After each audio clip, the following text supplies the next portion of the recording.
And welcome to the first episode of the Beyond the Goal podcast. I'm Steve, and I'm joined by my co-host Dan. How you doing, Dan? Yeah, not too bad, Steve. How are you? Yeah, good. Just finishing up a week of Champions League and Europa League games. Pretty good games this week. So, do you want to go through them? Yeah, mate. It's been an exciting week of football this week, especially after sort of a 2 week break, I guess you could say. Like, I'm a Chelsea fan, so I sort of didn't bother about football for the last couple of weeks. But I've been missing it, and it's come back with some exciting games. So yeah, we'll start off recapping a bit of the games. Why don't we? So in the first leg of the Champions League this week, we had PSG and Real Madrid. And PSG ended up getting up over Real Madrid with a goal in stoppages from Kylian Mbappe. I don't say his name ever correctly. It's terrible. You can correct me, Steve, if you like. But what are your thoughts on that game? Well, mate? I saw, unfortunately, Messi missed a pen in that game. But then it just came down to Mbappe at the end with a good goal. And we can get into the specifics of PSG and how, they're not really clicking that front three the way we thought they would. But yeah, did you watch that game? No, so I didn't end up catching that game. I've watched the highlights. But from what I can see, yeah, there was, I don't know what's going on with the PSG team. There was so much excitement around them at the start of the year because of obviously the money they injected. But yeah, it's just not working for them. But great goal that they got. That was some pure skill there. But yeah, these are the games you expect Messi to step up. I guess Real Madrid and PSG in the past, Messi's up in there. And I guess back in the day, Ronaldo and Messi sort of battles in those games. But it just seems that Messi in a PSG jersey is not the Messi of a Barcelona jersey, is it, Steve? No. Well, I think he's only got like 2 league goals as well, so it's not really going well for him. And they don't even count as real league goals, do they? In the French league, that's are you someone that thinks it's of a goal or a farmers league? Well, actually, I think it dropped out of the top 5 for a bit. I was just going to say it's not in there anymore. So Messi's playing in a non-top 5 league. And Ronaldo's in the EPL now, top league, is it? Yeah, I don't know. There's going to be people out there with different views, and I guess a lot of people base it on which club they support. And yes, I do go for an English club. However, I don't think you can dispute the English Premier League, or as it's going to be called again soon, is the Barclays Premier League. It's competitive. You come up against a team that's in the relegation zone as a top team, and you don't know if you're going to walk away with the result. Maybe unless you're Man City, I guess. But yeah, it's a competitive league. Yeah, it is for sure. There's obviously differences in all the leagues. We can get into that later as well. But I think, last 10 years, the league has been pretty great. Bundesliga is a bit weird because Bayern are just, dominating every single year. They're not really having down years in that league. But yeah, the French league, Lille won the league last season. And that was crazy because of, the players PSG had on that team. Yeah, they've improved this season, but it's just crazy they didn't win last season. Is what happens when you fire the best manager in the world, Tommy Tuchel. You're going to lose the league. It's a mistake. But anyways, we're getting off topic there. I could talk about Chelsea all day, but maybe another day, eh?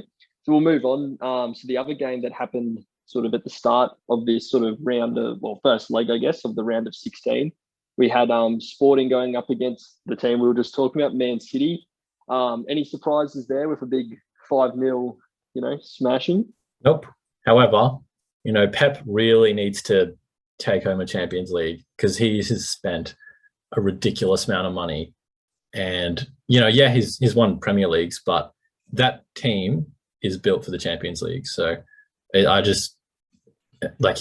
just so weird that he still hasn't won it. And Chelsea won it, sort of before him with a different coach, so with Thomas Tuchel. But yeah, I think it's just crazy. Yeah, see, I actually have to disagree with you there. I don't think City it's not a cup team. It's a it's a league team to me. Like that team's built, to come in week after week, maybe 2 games a week and get a result. Whereas I think, Chelsea got them last year in the Champions League and we were struggling, when the Champions League, the games leading up to the final, wasn't even sure, if Chelsea was going to qualify top 4, sort of thinking, maybe we gonna have to win the Champions League just to return next year. Ended up making the top 4, but we could put a side together for a game and get the result. And we showed that in the semis, you could rock up, you could get a team on there that's motivated and that, to beat Real Madrid or in the in the round of 16 to come in and beat Atletico Madrid. Yet that in the Premier League, we were struggling against, teams at the same time, teams that aren't at the same level as your Atleticos, your Real Madrids and your Man Cities. And I think that's where maybe City struggles. They can come into a league and just consistently perform, but maybe they don't tailor their game enough to like the individual games. And I don't know what your thoughts are, but I think it's an interesting one, the sort of striker situation going on there at City. And when I say striker situation, I'm meaning, not having an actual striker.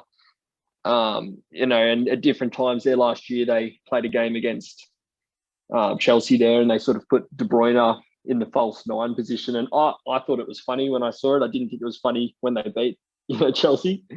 And then in the final, they changed it up a bit too. Sometimes you got Foden sitting in there, and I think he did in this game against Sporting.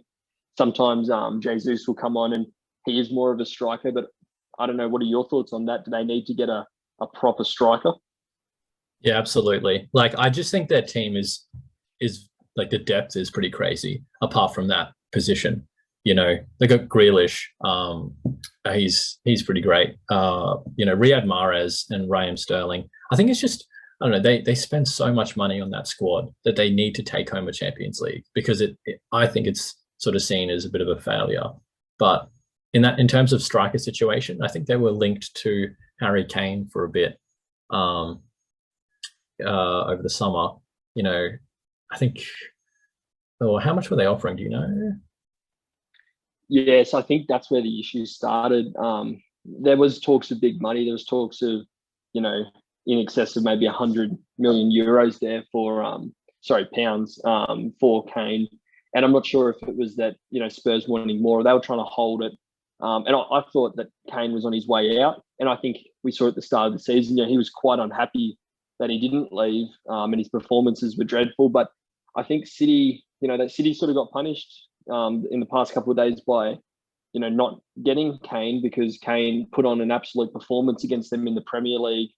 And interesting enough, Spurs, who are a struggling side, a side that got knocked out of the Conference League, and somehow were in, talks of being in the Super League when that was being talked about. They beat City, in Manchester, and Kane put on an absolute performance. I think, him in the Champions League squad with them, it's going to be good. Yeah, for sure. I wouldn't pay that much for Kane. He's really getting on. And, there are still some great options out there. Like, I couldn't see why they really wanted him. Like, I guess he's a great Premier League striker, but, what about Lewandowski? Probably the best striker in the world, if not, one of the best players in the world. And, I don't really know if his name came up as much as Kane did. But it's an interesting situation nonetheless. But we can move on, though. We can go to the Bayern Salzburg game. What did you think of that? Yeah, I think anytime you see Bayern's name, with a draw or a loss, it just freaks you out because Bayern just beats everyone, except for, maybe Dortmund on occasion in the league. But yeah, I don't know. I didn't follow this game too much. Bayern getting lucky there, pulling back a point sort of towards the end of the game. Interesting enough for them. So they, technically got the away goal, but that's not a thing anymore in the Champions League. The away goal is not having any extra weighting. So really, I think Bayern's probably going to walk out of this sort of taking this as a loss, and I think they should. In saying that, I don't think, Red Bull's going to walk out of this game thinking, it's going to be smooth sailing. I think you could walk out of this game being 3-0 up, 4-0 up, and still not be confident you're gonna get by them in the second leg. Yeah, absolutely. They're going back to the Allianz, and they're gonna beat up on them. RB Salzburg, definitely. So the next but you game, just look at the experience. I just on that game, you just look at that experience in that team.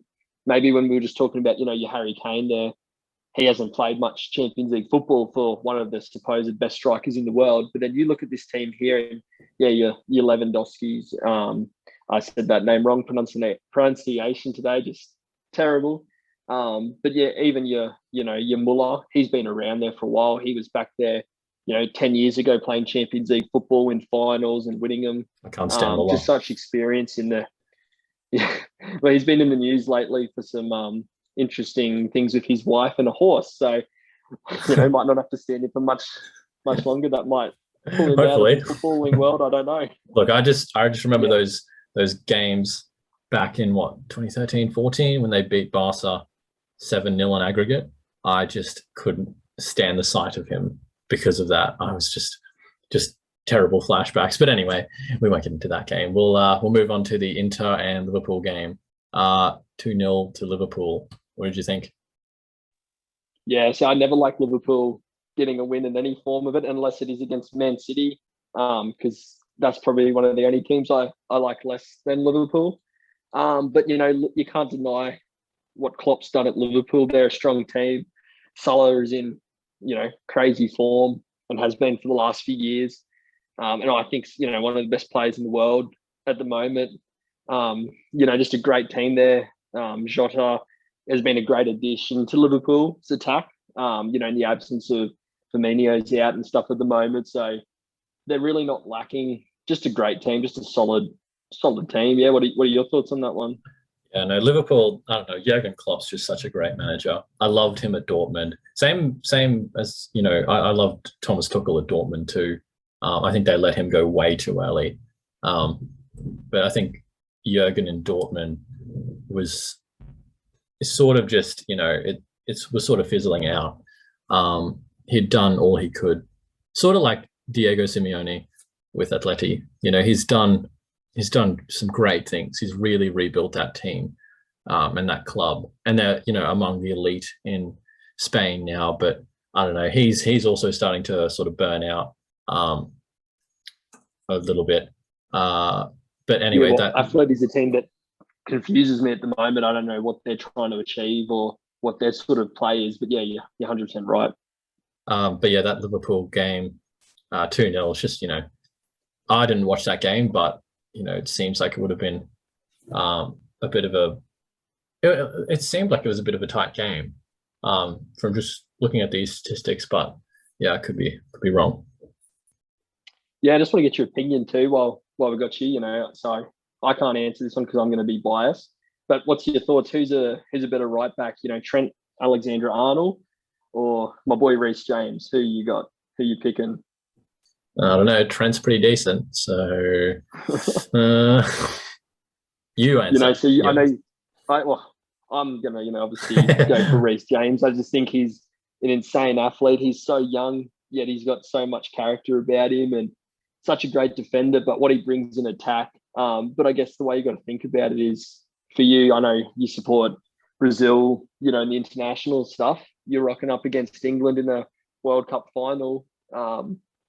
Who do you least want to be in that right back position? Which one would you be scared if you saw lining up? I don't know. Yeah, Reece James is pretty decent. So he's really improved recently. So I don't know. It's a hard one.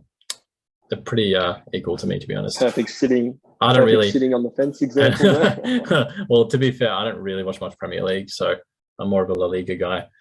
I still think La Liga's amazing, but anyway, people are obsessed with the Premier League, so whatever. And rightly so. Best league in the world, followed by, I think, Serie A, maybe La Liga coming in third. I don't know. Jeez. We could throw the A-League in there. I don't know where it sits, but the A-League.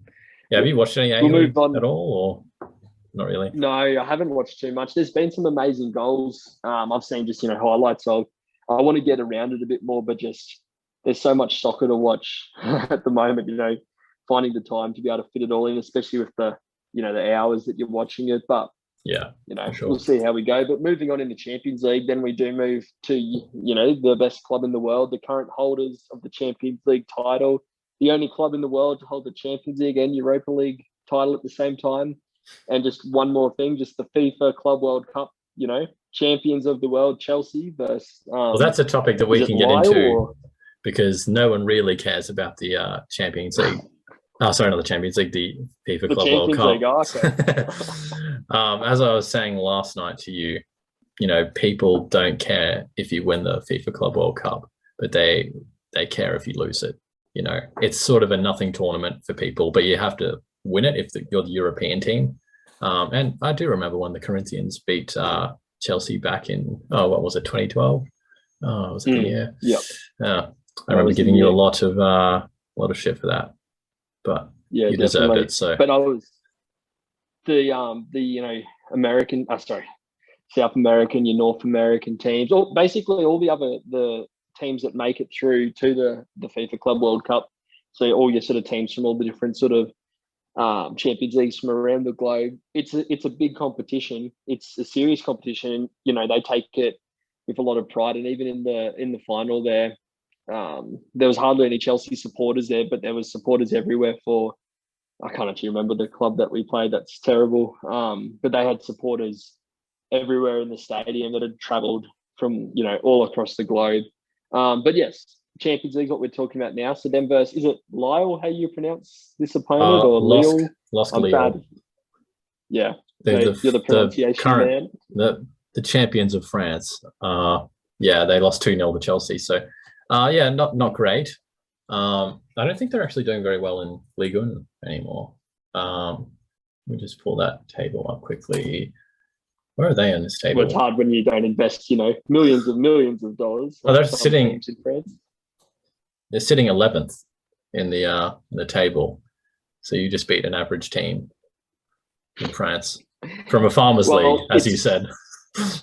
2-0. It wasn't a game. It wasn't a game, that I'm going to remember forever. It's not like in the group stage, second leg of Chelsea versus Juventus. That was, to me, that was some of peak Chelsea performance. And since that game, funny enough, sort of Chelsea's performances have just gone downhill.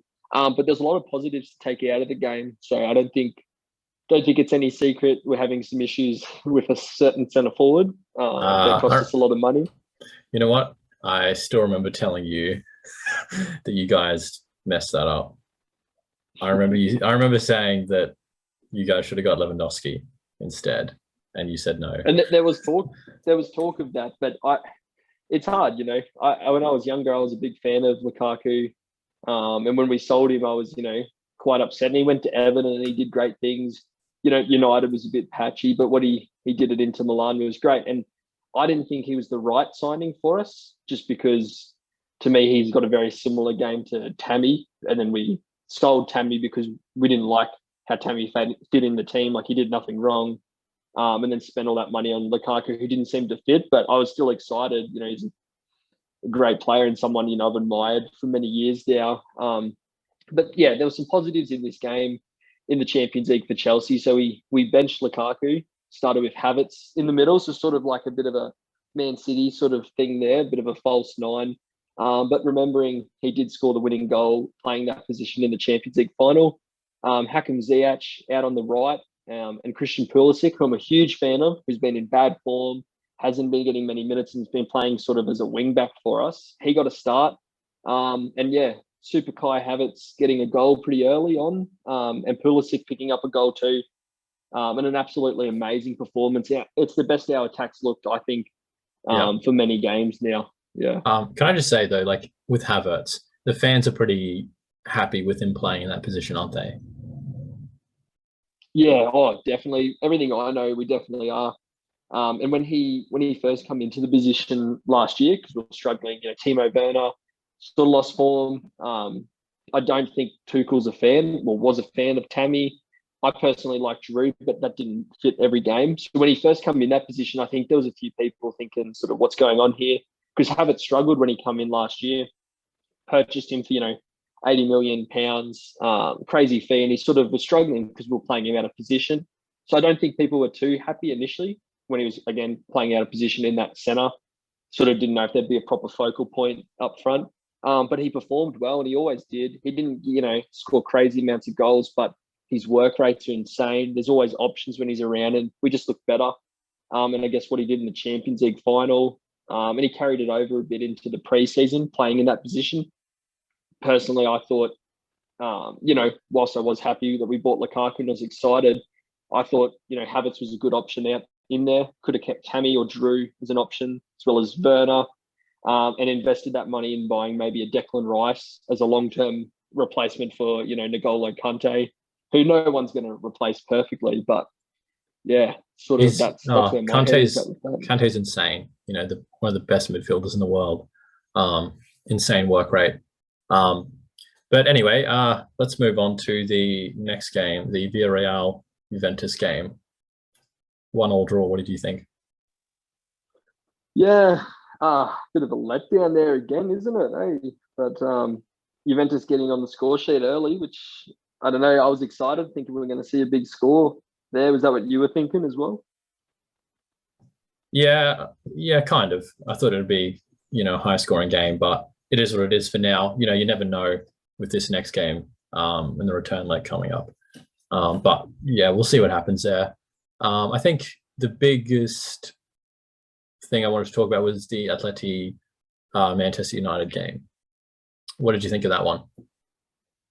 That was a good game. I knew it was going to be a big game. I watched that, live. It was exciting. There's history, of Atletico going up against Ronaldo. We've seen what Ronaldo did for Real Madrid, against them many times. And then what he did with them, against them with Juventus, down in the first leg, 2-0. Atletico was pretty, happy, thought they had him, and he come back with all his experience, put a hat-trick on, and put Juventus through. He didn't, I don't think, step up exactly to the same level that he has in the past. We've got to remember he is, playing at an age that most people have retired, so no harm on him. I think Atletico controlled the game. First half was insane, but they just didn't capitalise enough, and that left the door open for United to come back and score. United just doesn't give up. I don't think they played well, but they played with a lot of heart in that second half. Yeah, what was your take, mate? Look, it's just Atletico are such a well-structured team defensively. There's that thing I sent you about Manchester United not having a single touch in Atletico's box in the first half. That's crazy. They've Crazy all stats, yeah, since crazy. Simeone's been there, they've always been a really tough team to break down. The style is, I don't know, it is what it is. I don't mind the style that they play. It's frustrating as a Barca fan in those games against Atleti. For however long Simeone's been there, it's just been, just these rough performances sometimes with Barca. 1-1 draws very often. But 1-1. We'll see what happens in the next leg. I kind of think Atleti will go through, but again, we'll see what they do in Old Trafford. Yeah, see, I'm a bit mixed with this one. So I'm a huge Cristiano Ronaldo fan. So I don't want that record of I think, what is it? It's that Atletico's never beaten a Cristiano Ronaldo Champions League team. So I don't want that to change. But in saying that, I like Atletico, and I'm not a crazy fan of United. United also, I just don't know. I just don't know about this current United team. And I think Atletico will get them. But a few things that I picked up in the game. So Oblak's been struggling at the moment in goal.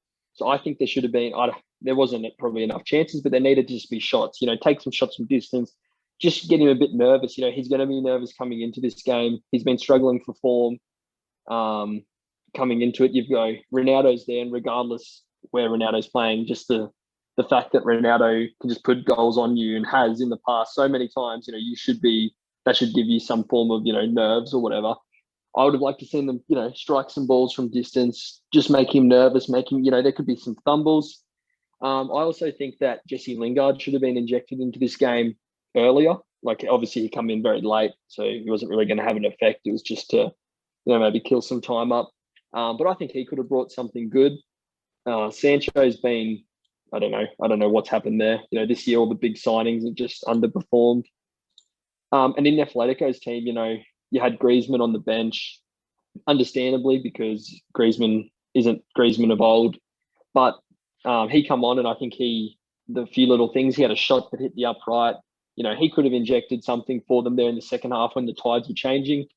And you got to remember as well, like Luis Suarez, now I know he's getting old and he's falling out of form, but he was on the bench in this game. He might be injected in the second game. And I'd be interested. I just don't think Harry Maguire is going to be able to stop him. And I don't know. Yeah, I just don't know if that defense is really going to be able to stop an in-form Luis Suarez. Let's hope he can come in with some form of form. But also, João Felix is a crazy young talent. And I can see what a goal he scored. Oh, exactly. I can see him leading Atleti through this tie. All right. Well, the last game, you really loved this game. I didn't watch it, but Benfica, Ajax. Let us know what you thought about that tie. Well, mate, as I'll let you know, this is probably one of the best games of football I've watched in a long time. And in recent times, I've been watching a lot of football. It's just exciting football. And I think this here is just a pure example of why, the Super League, European Super League could never have happened, because this game, it might have happened, but in some competition that's not the main one in Europe, that's crazy. This was proper Champions League football. I'm a big fan of Ajax. But going into this game, I wanted Benfica to do well, and both clubs have got a strong history with, as it was known, the European Cup, and they really showed it. I think very, very evenly poised game. There was a lot of hardy performances, and the goals were quite exciting. Yeah, I don't follow either team, crazy amounts. I don't really know a lot about the players coming into it, but I'm going to pronounce this wrong, but the striker for Benfica, Nunez or something like that. Trying to read it. Sorry, I hope I don't offend anyone with my pronunciation. If there is anyone even listening, which we don't know. Excuse me, I'm offended at that pronunciation. But anyway, go on. Would you like to correct me on that one, Stephen? Then come on. How do you take it? No, but he played outstanding game, and I think there would have been some European clubs watching this game that would have been taking players' names to keep an eye on. Just great performances and things that I like to see. The second goal for Benfica there, there was a shot from just outside the 18-yard box that was followed up, and then a great header sort of to put that in. But sometimes you don't get that with these big clubs. They'll take a shot and there's no one sort of following. I think sometimes they get lazy, especially when they're going up against maybe a team that isn't seen to be on the same level as them in maybe a Champions League game. They get lazy, whereas you didn't have this in this game. Both teams were, had nothing to lose, just trying to get through, and they're following up on shots, and it was just an exciting game. Absolutely. Definitely watch it. Before we move on to the Europa League, I just want to touch on everything that's going on with Russia and Ukraine right now. The Champions League final is no longer going to be in St. Petersburg, which is, great. It's so tense right now, and it can't happen there. It'd be really hard being in Europe right now with all that's going on. So anyway, definitely, mate. So where do you see it moving? Where do you see the final moving to, though? I don't know. Like, you do like to see those iconic stadiums like San Siro or Camp Nou for a Champions League final. When you think of the Champions League, it's those iconic stadiums, those great nights that have been had at those stadiums. So I don't know. Definitely around. Well, I'm biased, so put it around Spain or Italy. That'd be nice. But I don't know. We'll see what they do. To be honest, I don't know. Like, the stadium we see at the start of every Champions League game, the Champions League stadium with all the stars on top. I just don't understand it. It's such a beautiful stadium, but I've never seen a game played there. So maybe they could, crazy. I rebuilt that in Minecraft as a kid, and it just took weeks on end. But anyway, We'll go to the That's it. Europa But League. there is, yeah, sounds good, Steve. We'll go to the Europa League. You want to go through these ones? Yeah, yeah. So we got Olympiacos and Atalanta. So Atalanta 3-0 over Olympiacos. Yeah, Atalanta the last couple of years they've just exploded. It's crazy. A few years ago they were just sort of not a bottom feeder. They were pretty average. But now they're just on the rise. They're in the Champions League. So they've been great. Lazio Porto 2-2. Again, I didn't watch most of these games actually. I only watched the Napoli Barca game, and that was awesome. 4-1. So like, sorry, 4-2. They got one at the end. But geez, man, don't try to get ahead of yourself. Did you see some of those goals in that game? Yeah, mate. So I watched that game. Oh yeah, I've got a lot of interest around Barcelona at the moment. Rebuilding, and Barcelona evolved the sort of style they played. So I was interested to watch this, and it was exciting football. Like there was some quick breakaways. Aubameyang so fast, and he had opportunities to score more than he did. He had a header that sort of just got put wide. I think it was quite quick that it come to him, and a few shots that just weren't quite right. But he was insane. And I think some of the signings they've injected in there. So, Traore,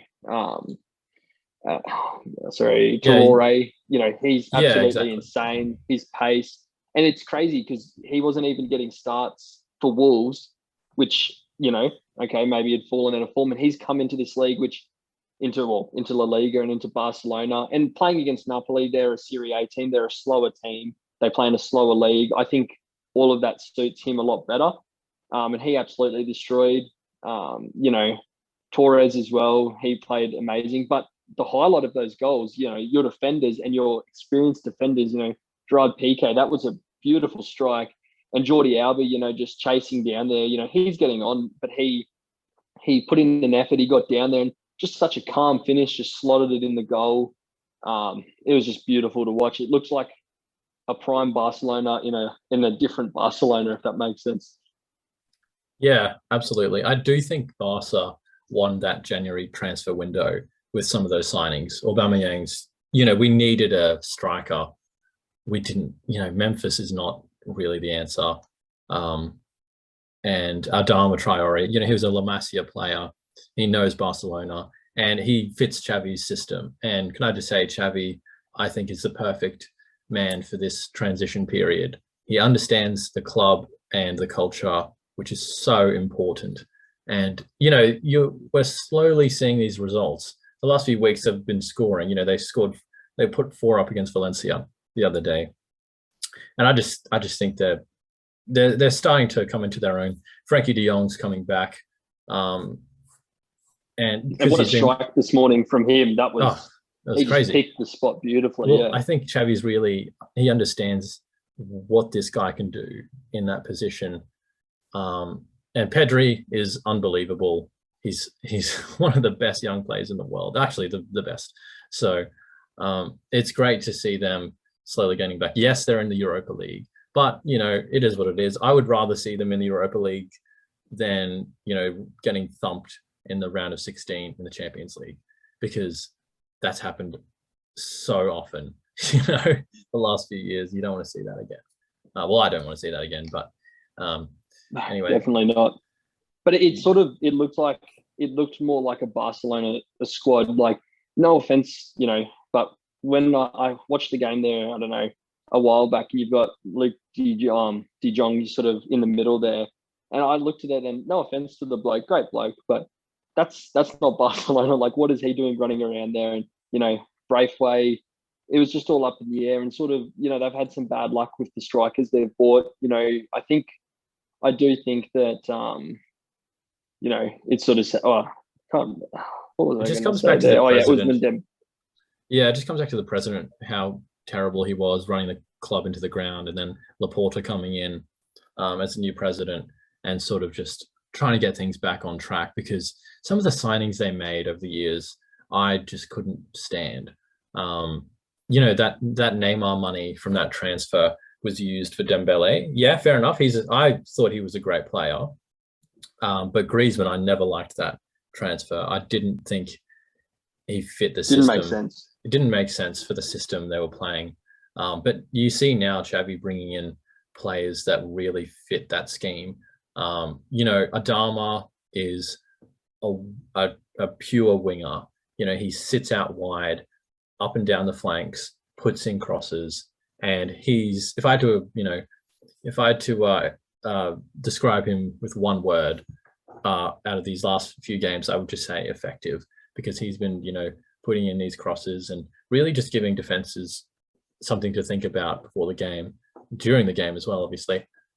He's been pretty great. And Ferran Torres, we'll see what happens with him. I think he has potential. A young Spanish player in Barcelona. It's sort of that transition period.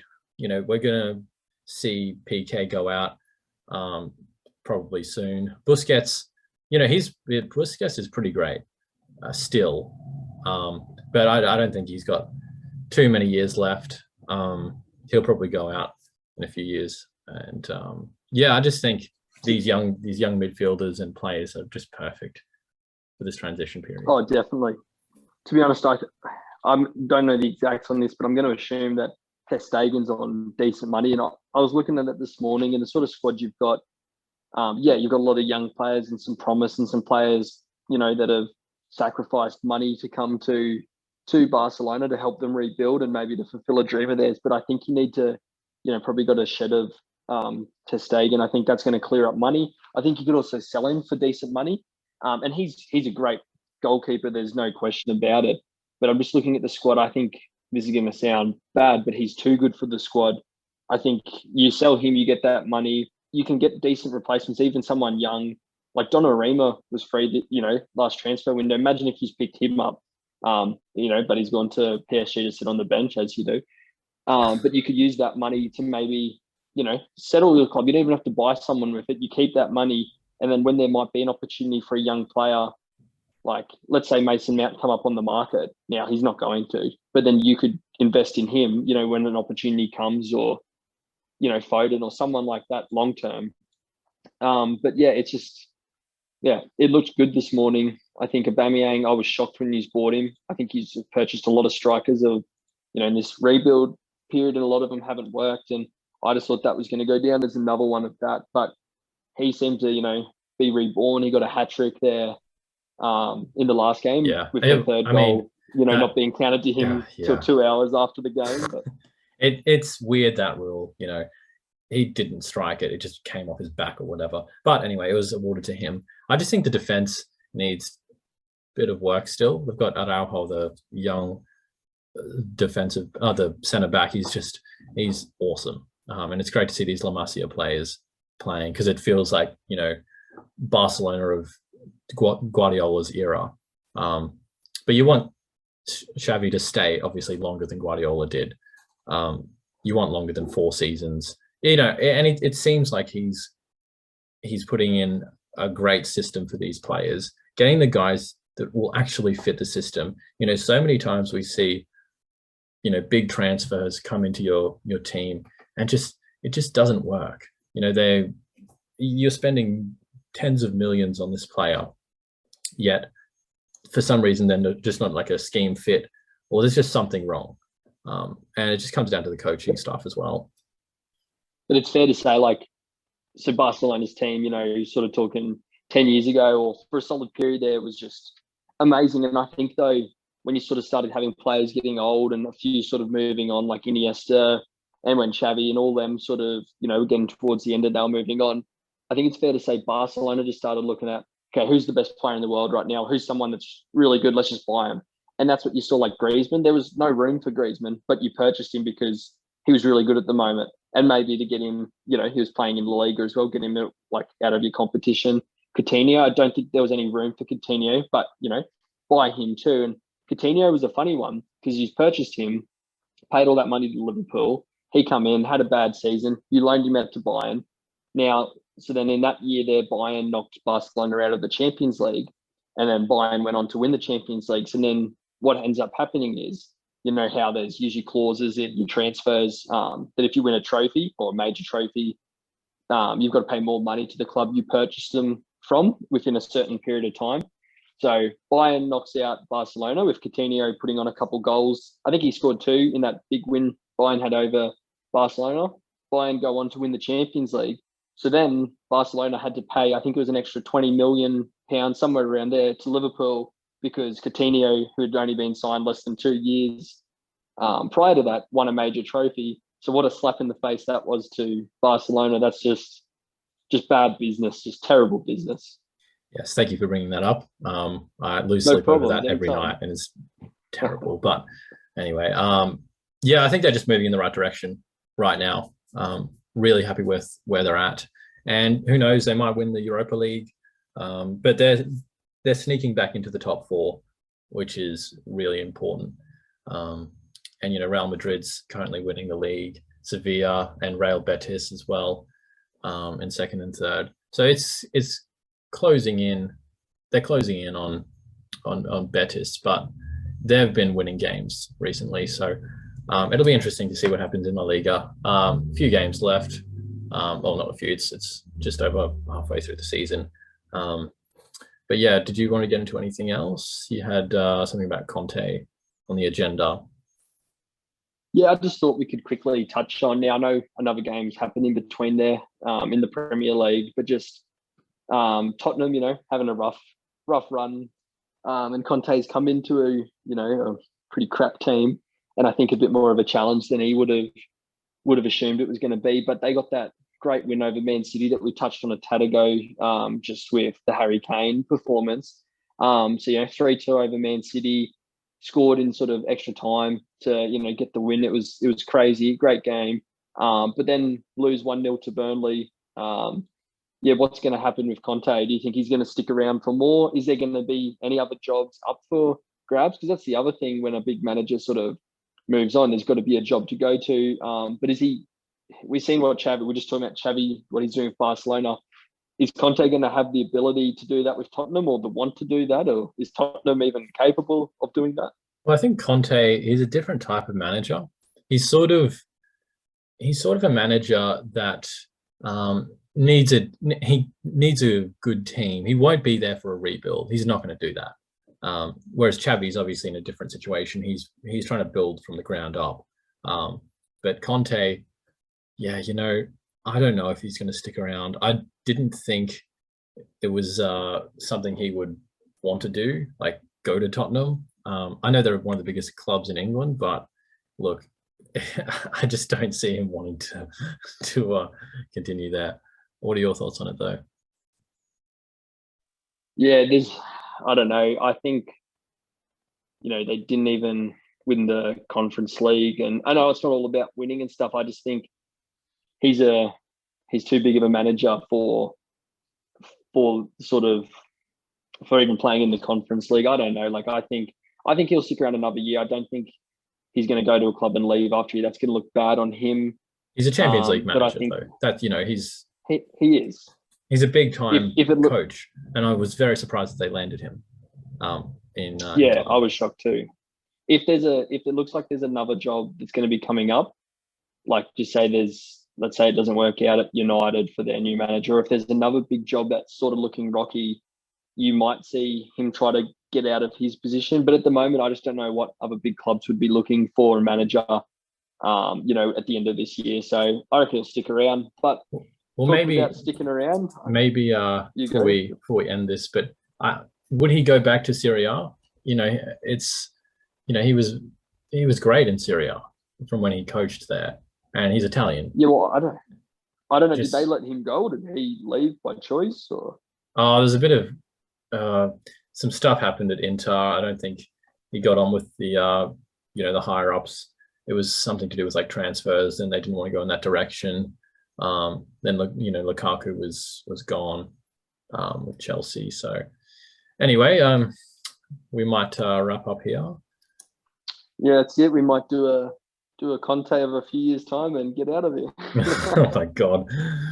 All right. Well, thanks for listening, and don't forget to like and subscribe, and leave a comment because we will answer those questions next episode. That's it. And yeah, show us some love and come back and listen to more. Thanks, Steve.